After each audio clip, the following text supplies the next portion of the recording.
Hey y'all, in this video we're going to go over the notes on energy. So first up, what is energy? Energy is the ability to cause change or the capacity to do work. And we're going to talk about what work is later in this unit. There are several different forms of energy, and these are just a few of them, not all of them, but there's potential energy and kinetic energy, both of which we're going to talk about. But thermal energy deals with heat, electrical energy deals with electricity, chemical energy we'll talk a little bit about, sound energy, and then there's nuclear energy like in power plants, and as well as many other different types of energy.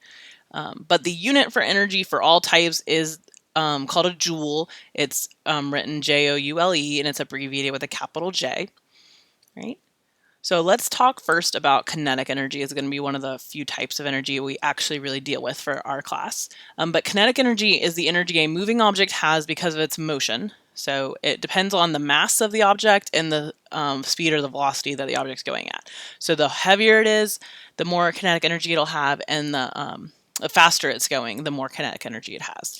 And the formula for kinetic energy is Ke, or kinetic energy, equals 1/2 times mass times velocity squared. Right. So let's go through this example, which is how much kinetic energy does a jogger have if his mass is 60 kilograms and is moving at a velocity of 3 meters per second.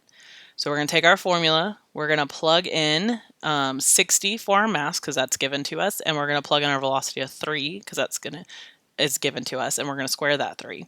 And when we type that in the calculator, we're going to get 270 joules.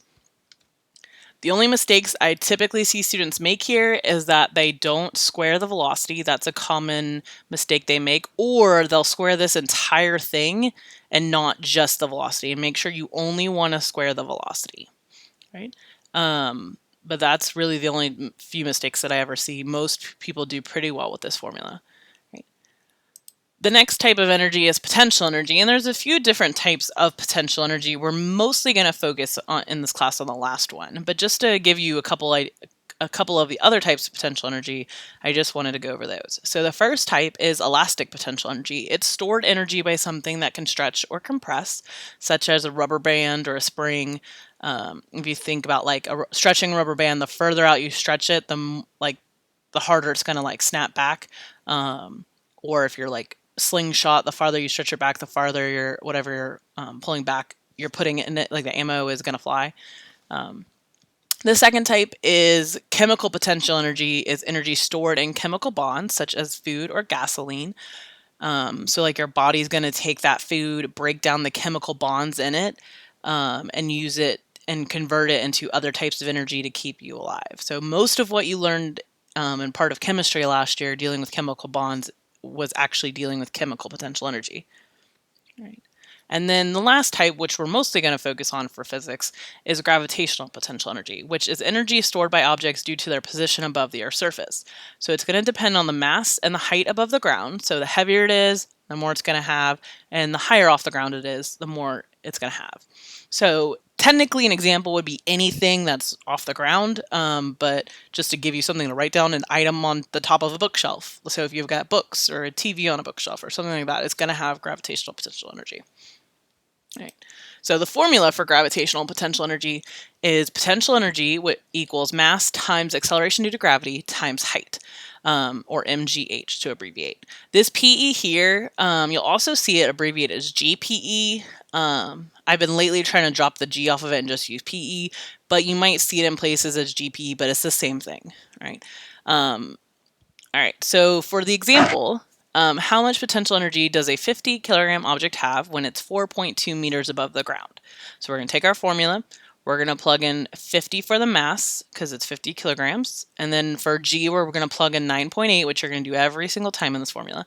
And then plug in the height of the object. So this object is 4.2 meters. So we're going to plug in 4.2. Then you're simply multiplying all three, and you're going to get your answer, which is 2,058 joules.